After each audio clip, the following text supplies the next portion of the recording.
amoni ya ko inspecter ezaka stade de Martyr ye gouverneur ya Okatanga asu mbongo musolo na yete mbongo a l'état atongi biloko wana est-ce que l'IGF agendaki wana pona ko contrôler soki bayibaki to bayibaki te ou bien IGF azaka na Kinshasa na Katanga IGF asalaka te akendaka te existaka te c'est-à-dire il y a moi maboko moko noir eza na sima ya ba makambo mais biso to koloba boye wako simba ministre oyo azosala na vision chef de l'état biso pe tozana yo merci.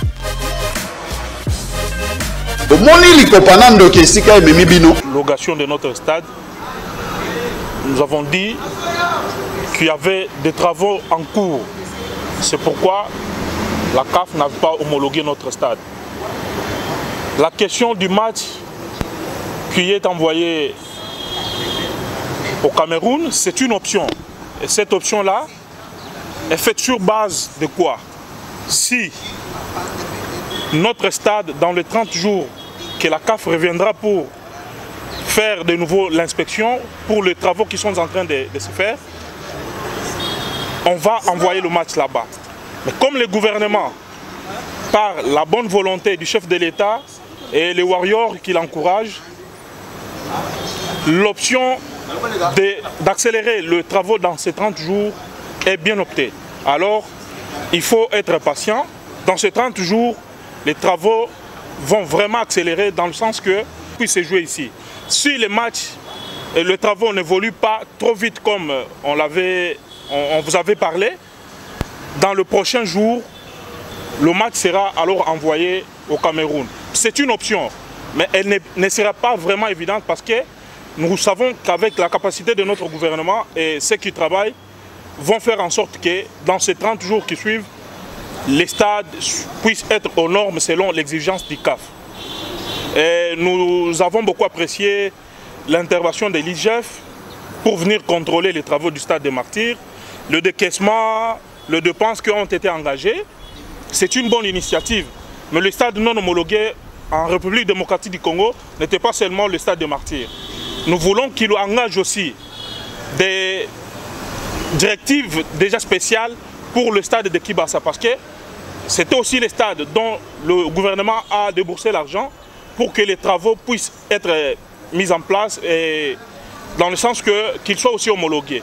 Alors que l'IGF puisse prendre aussi le même dossier, l'associer avec le stade de Martyrs, faire l'inspection, faire les contrôles pour le décaissement de fonds de l'État qui ont été alloués à ces deux stades-là, qui ne se limitent pas seulement sur les stades de Martyrs, parce qu'il y a aussi le stade Kibasa Maliba qui n'est pas homologué.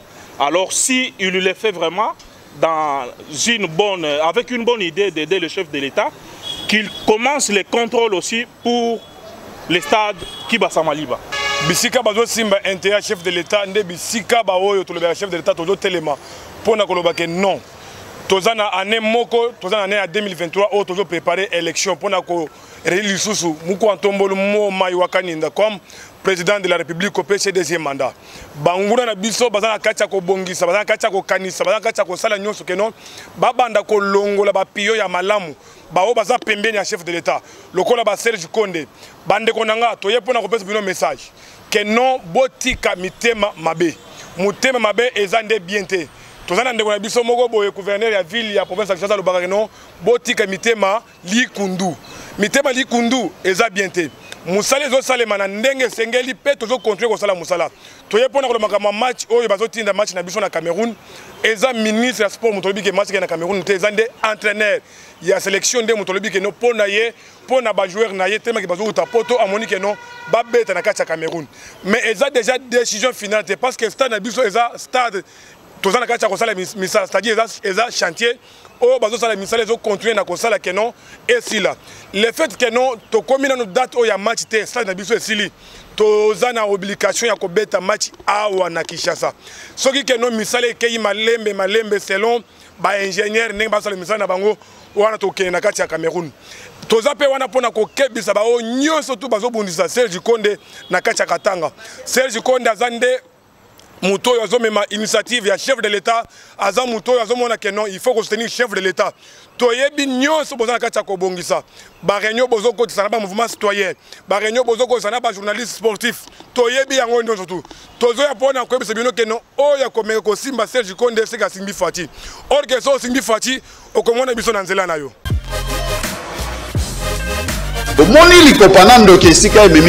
Vous aviez suivi des vidéos qui parlaient en mal du ministre Patrick Mouyaya. Alors, aujourd'hui, nous, communicateurs du chef de l'État, nous qui appuyons et qui soutenons les actions du chef de l'État, parce que nous, c'est le chef de l'État ou jamais. Alors, si un ministre, qui que ce soit, dans un gouvernement, dans des institutions publiques, fait quelque chose qui va contrairement à ce que le chef de l'État a comme vision, nous, on est là pour nous bundissaye. Alors si quelqu'un travaille bien, si quelqu'un cherche à avoir des initiatives ou quelqu'un marche, que ce soit un ministre, marche dans la vision du chef de l'État, alors nous sommes là pour le soutenir. Si nous sommes ici, si on s'est autorisé de prendre ce micro et parler, communiquer, c'est pour féliciter le ministre Patrick Mouyaya pour les efforts qu'il a fournis.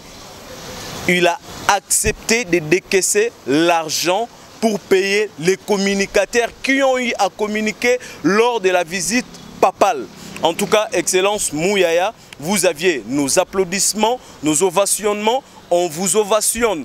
Félicitations à vous et nous vous demandons de continuer comme ça, avoir les soucis de communicateurs, avoir les soucis de gens qui communiquent pour le travail que vous êtes en train de faire, les gens, avoir les soucis de communicateurs, de gens qui parlent bien en vous, les gens qui savent comprendre que vous aviez très bien agi et qui vous défendent. Prochainement, agissez toujours comme ça. Pour éclaircir bande konabiso ba communicateur oyo balobaki que l'excellence Patrick Mouyaya a ko bloqué mbongo il y a événement papal. Alors on a eu ko éclaircir ba communicateur nyonso l'excellence Mouyaya a yambaki bande konabiso ou ngai moko nazalaki na kati ya délégation to solo la ki makambo nyonso oyo esengelaki kosala donc azaki apesa biso parole d'honneur que non d'ici là beaucoup de solution malamu. C'est pour cela que na bitanduike pour na repese longonya mingi pour na musala malamu pour na bolingwa zanango au travers biso ba communicateur. Je voulais souligner aussi une chose na briefing Oyo excellence à Salaki clair parce que bande comme Soussou bayaki kobalusa information ya excellence que alobelaki ba communicateur que les analystes moko euti na présidence oye azo reconnaître eza soi-disant ba journaliste oyo bazana référence était oyo baza na carnet d'adresse te nde bayaki ko profiter na makambo ya biso ba communicateur ba koti na CC na kuku pona ko profiter ko lia kanyaka oyo bango basalelaki musala te yango wana message excellence Patrick Mouyaya amekaki ko expliquer opinion nationale qu'internationale. Nous félicitons aussi madame Tina Salama, nous félicitons monsieur Michel nde bazalaki au Forum Moulin pour na ko silisa dossier wana et puis esili na ndenge ya kimia to.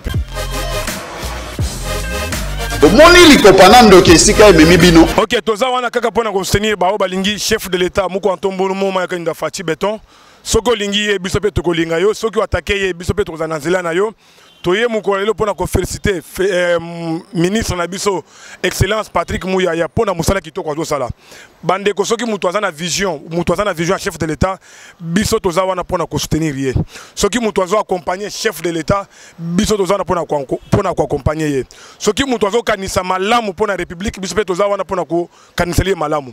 Toza lelo awa toye ko déclarer que non ba congolais non surtout ba communicateur ba journaliste depuis toye bi ministère na biso ya communication ezali na bakokoso ebele pona kozwa ta accès ya kutana ministre c'est tout un problème sérieux mais lelo tozana mwana mboka Patrick Muyaya ozo sala musala na ye kitoko na ndenge esengeli mais batu moko balingi bakota na simona pona ko profiter pona ko banda ko diaboliser batu nde batu tozo kebisa ke non boke bana bino parce que toza wana na kati ya bitumba oyezoleka na kati ya oyezoleka na est bitumba wana muto zo courage ya koloba ba point de presse ko sala kamno toza des ministres de la communication c'est-à-dire muto ane wana zo senga biso pe to soutenir ye po azo suma kanisi malamu pona lobi kuna alo makambo ebele tozo benga bande ko na biso no surtout to ya na soutien to soutenir ministre na biso.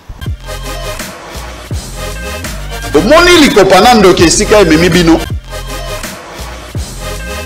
Omoni likopanando ke sika ememi bino. Bande ko ba mesana likambo ya tata moko oyo sur le ballon. Amen. Na ino saka so efa.